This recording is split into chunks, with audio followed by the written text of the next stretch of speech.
받는 그 은혜 받는 시간 되게 하여 주시옵소서. 예수님의 이름으로 기도합니다. 아멘. 이 시간 함께 은혜 받으실 하나님의 말씀은 고린도후서 12장 7절에서 10절입니다.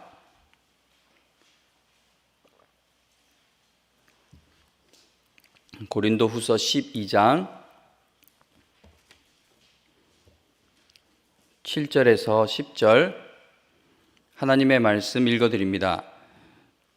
여러 계시를 받은 것이 지극히 크므로 너무 자만하지 않게 하시려고 내 육체의 가시 곧 사탄의 사자를 주셨으니 이는 나를 쳐서 너무 자만하지 않게 하려 하심이라. 이것이 내게서 떠나가게 하기 위하여 내가 3번 주께 간구하였더니 나에게 이르시기를 내 은혜가 네게 족하도다. 이는 내 능력이 약한 데서 온전하여 짐이라 하신지라.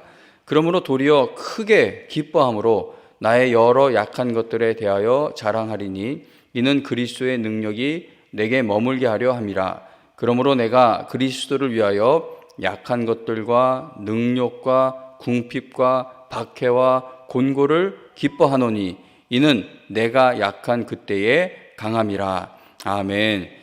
하나님의 은혜를 깨닫는 신앙, 하나님의 은혜를 깨닫는 신앙이라는 제목으로 하나님의 말씀 증거하겠습니다. 이 세상에서 하나님의 사랑과 은혜보다 더 놀라운 것이 있을까 생각을 해보게 됩니다. 하나님의 사랑과 은혜는 무한하고 정말 놀랍죠. 그러나 하나님의 사랑이 아무리 크고 놀라워도 우리가 그 놀라운 은혜를 깨닫지 못하면 하나님의 은혜를 누리지 못하게 됩니다. 예를 들어 부모님이 자식 사랑하는 마음이 아무리 크고 모든 노력을 다해 힘을 다해 자식을 사랑해도 자녀가 부모님의 크신 사랑을 깨닫지 못하면 그 사랑을 누리지를 못하게 됩니다.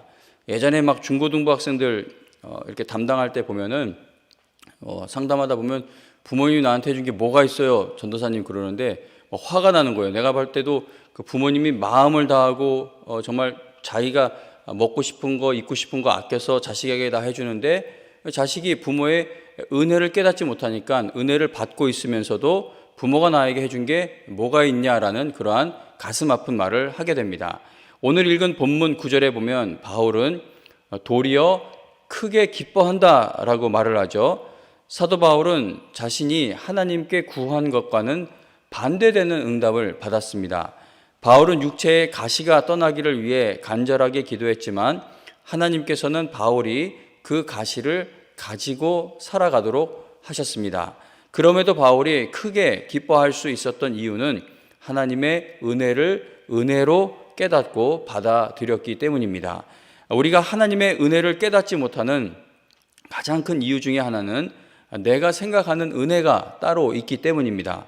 저희 집 아이들이 자꾸 스마트폰으로 게임을 하려고 해서 혼을 냈더니 한 녀석이 울먹거리면서 아빠는 나만 빼고 다 사랑하잖아 라고 중얼거린 적이 있습니다. 오래전 일이긴 한데 그런 적이 있습니다.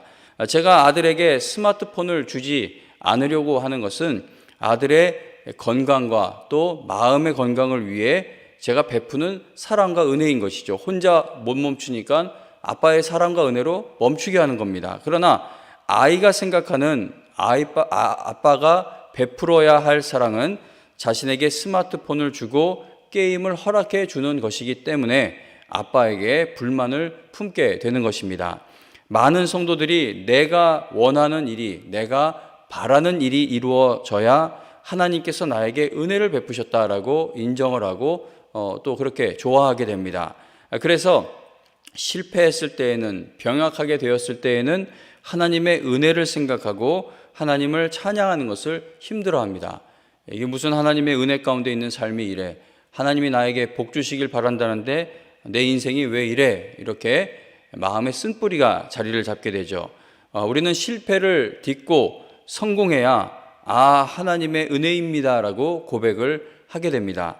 우리는 이 땅에서 얻는 것으로 하나님의 은혜를 확인하려고 하는 경우가 많은 겁니다. 많은 성도들이 바라는 은혜를 보면은, 많은 성도들이 하나님이 나에게 주시기를 간절하게 바라는 것을 보면은 세속적이고 물질적이고 자기 중심적이고 자기 고집에 속해 있는 것들인 경우가 많습니다. 이건 폄하하려는 의미가 아니라 그냥 마음의 간절한 소원을 하나님을 믿지 않는 사람들이 간절히 원하는 것을 이렇게 한번 적어놔 보고 또 우리가 교회에서 성도들이 하나님께 간절히 바라는 것을 적어놔 봤을 때 이게 완전히 달라야 돼요. 왜냐하면 우리는 하늘의 신령한 복을 구하는 사람들이어야 하기 때문에 기도의 제목에 있어서 크게 차이가, 세상 사람들이 봤을 때 뭘 저런 걸 구해라고 할 정도로 차이가 있어야 되는데, 이게 간절히 바라고 원하는 소원을 적어놔 보면 이게 세상 사람들의 소원인지 하나님을 믿는 사람들의 소원인지 구분이 되지 않는 경우가 많다는 겁니다.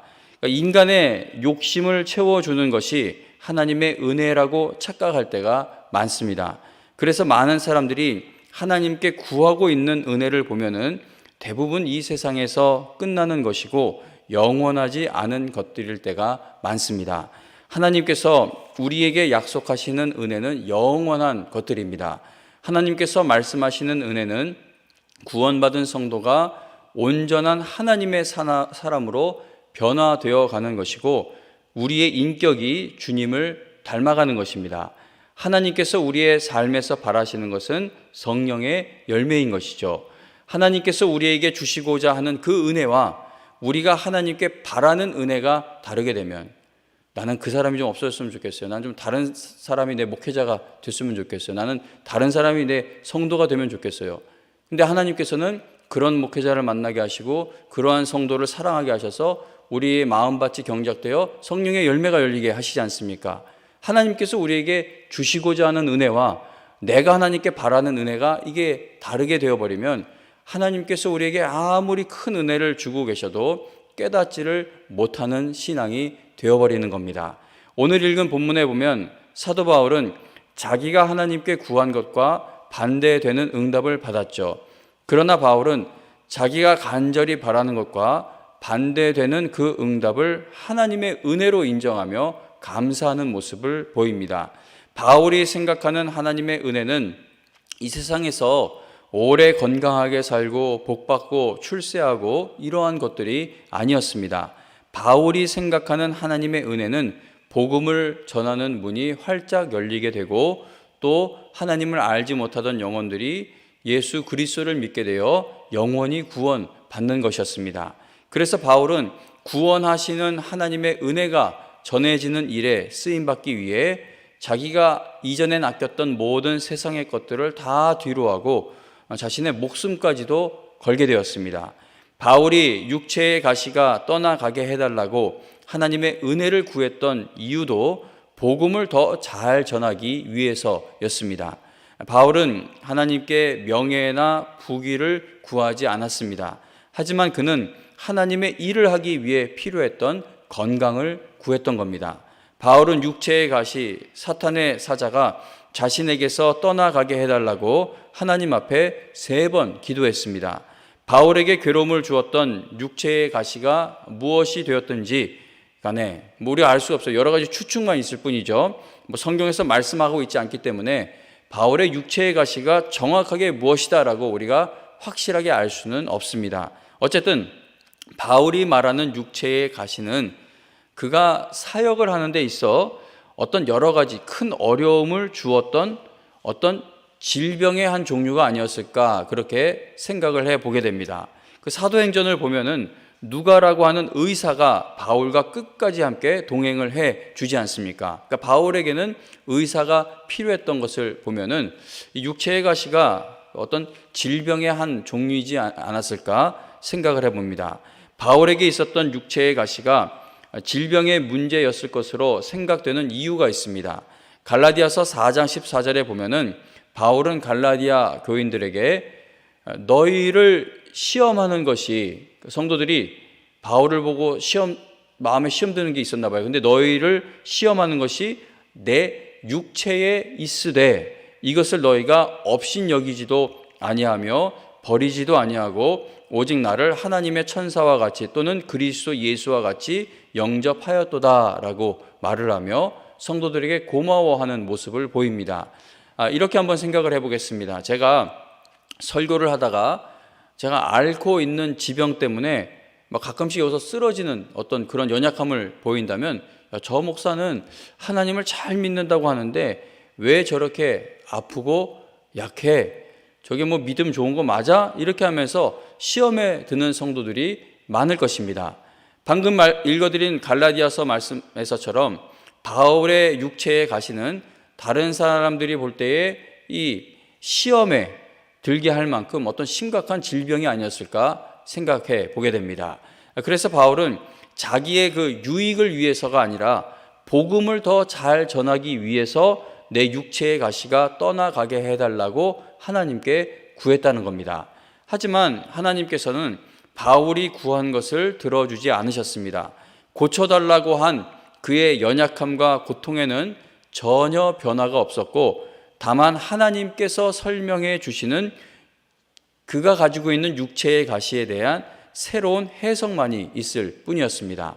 하나님께서는 바울에게 내 은혜가 너에게 족하도다 라고 말씀하십니다. 네가 지금 괴로워하고 있는 문제가 있지만 그 문제가 전혀 사라지지 않아도 너에게는 나의 은혜가 충분하다, 충만하다라는 하나님의 말씀이, 이게 쉽게 받아들일 수 있는 말씀이 아닙니다. 너의 불편하고 연약한 몸 그대로가 내 은혜이다 라고 말씀하신 것이죠. 바울아, 너는 그 연약함 때문에 오직 주님만을 사랑하는 사람으로 살아갈 수 있는 것이다. 오직 주님만을 자랑할 수 있는 게 네가 연약하기 때문이다. 너를 겸손하게 만들고 너를 그리스도 안에서 강하게 만드는 것이 바로 너의 연약함이다. 그러므로 그게 바로 나의 은혜이다 라고 하는 하나님의 말씀을 바울은 하나님의 은혜로 인정하며 받아들였다는 겁니다. 하나님께서 기도에 응답해 주시는 방법이 매우 다양하고 여러 가지가 있겠지만 기도의 응답을 크게 세 가지 정도로 요약을 해 볼 수가 있을 겁니다. 하나는 우리가 구한 그대로 응답을 해 주시는 것이 있고, 또 하나는 우리를 기다려라 하는, 기다리게 하시는 응답이 있습니다. 그리고 세 번째는 우리의 생각을 철저히 바꾸게 하시는 응답이 있습니다. 우리가 기다리라는 응답까지도 어떻게든 받아들이겠는데, 너의 생각과 너의 뜻을 부수고 깨트리고 바꾸라는 그 응답은 받아들이기 매우 어려워합니다. 사도 바울은 이 세 번째 응답을 받아들인 것이죠. 바울은 하나님께서 은혜라고 말씀하시는 것에 아멘 하게 된 것입니다. 성도님 여러분, 때로는 하나님께서 우리에게 시련이나 실패를 허락하시고 심지어 질병까지도 허락하실 때가 있습니다. 사도 바울과 같이 위대한 믿음의 사람도 육체의 가시 때문에 평생을 고생하면서 하나님의 일을 하였습니다. 오래전에 장례식을 다녀오면서 우리 교회의 원로 장로님 중 한 분과 이제 대화를 나누었습니다. 장례 절차를 다 마치고 이제 산에서 그 화장터가 아니라 이제 매장하는 장례식이었는데, 그리고 이제 산에서 내려오는데 장로님이 저에게 이런 얘기를 해주십니다. 하나님께서 나를 사랑하셔서 나에게 어지러움증을 주셨습니다. 그래서 내가 다른 데에 눈 돌리지 않고 신앙생활을 열심히 할 수 있었습니다라고 간증하셨습니다. 그 어지러움증 혹시 경험해 보신 적 있으십니까? 그거 얼마나 불편하고 짜증납니까? 엘리베이터 타기도 힘들고 뭐 비행기 타는 건 힘든 건 말할 것도 없고, 그 젊은 날에 그런 증상이 있어서 여기저기 여행을 다닐 수도 없으셨을 텐데 하시는 말씀이, 그래서 내가 다른 데에 눈 돌리지 않고 신앙생활을 할 수 있었다. 그러니까 하나님께서 주신 그 은혜, 그러니까 내가 이 연약한 것이 하나님의 은혜이다라고 해석을 한 것입니다. 내가 생각하는 하나님의 은혜에 집착하게 되면은 하나님께서 주시는 은혜를 깨닫지 못하게 됩니다.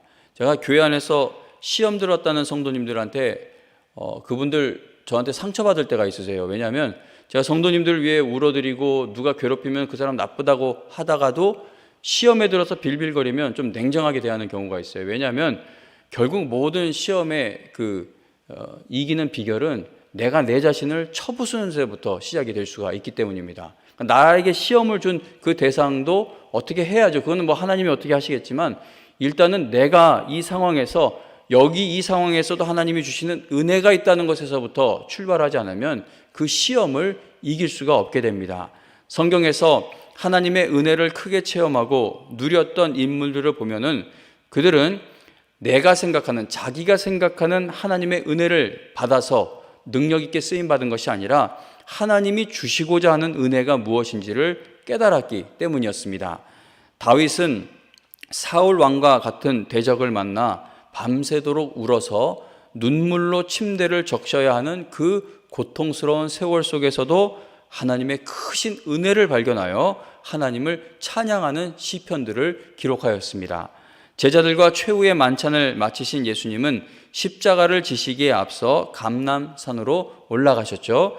예수님께서 감람산으로 기도하러 올라가실 때에 예수님이 고민하고 슬퍼하셨다고 성경은 말씀하고 있고, 또 예수님이 제자들에게 직접 내 마음이 매우 고민하여 죽게 되었다라고 말씀하셨습니다. 그런데 예수님은 그 큰 두려움을 가득 안고 계시면서도 성경에 보니까 제자들과 찬송을 부른 후 감람산으로 향하셨다라고 말씀합니다. 스데반의 설교 말씀을 들은 사람들이 그를 성 밖으로 끌고 나가서 돌을 던지기 시작하죠. 사람들이 돌로 스데반을 칠 때 스데반은 주 예수여 내 영혼을 받아주소서라고 기도한 후에 무릎을 꿇고 큰 소리로 주여 이 죄를 저 사람들에게 돌리지 마소서라고 외쳤습니다. 스데반 집사님은 가장 억울하고 두렵고 고통스러운 그 순간에도 하나님의 은혜를 구하고 하나님의 은혜를 깨닫는 자리에 있었다는 겁니다. 세상 사람들의 눈에는 이거 다 하나님 믿다가 망한 사람들이죠. 하나님께서 다윗을, 예수님을, 스데반을, 바울을 버리신 것처럼 보여진다는 겁니다. 그러나 예수님과 믿음의 조상들은 최악의 순간에서도 하나님께서 베풀어 주시는 은혜가 있고 베푸실 은혜가 있다는 그 사실을 의심하지 않은 겁니다. 그리고 그들은 하나님의 은혜를 영원히 누리는 자들이 되었습니다. 하나님 앞에서 내 고집이 완전히 꺾이고 부서져서 주님께서 준비해 두시고 주시고자 하는 그 은혜를 깨닫는 복을 받는 성도님들 되실 수 있기를 바랍니다. 내가 고집하는 은혜를 철저히 버리고 주님이 주시고자 하는 은혜를 발견하고 깨닫는 지혜와 믿음이 여러분과 저에게 차고 넘치게 되기를 주님의 이름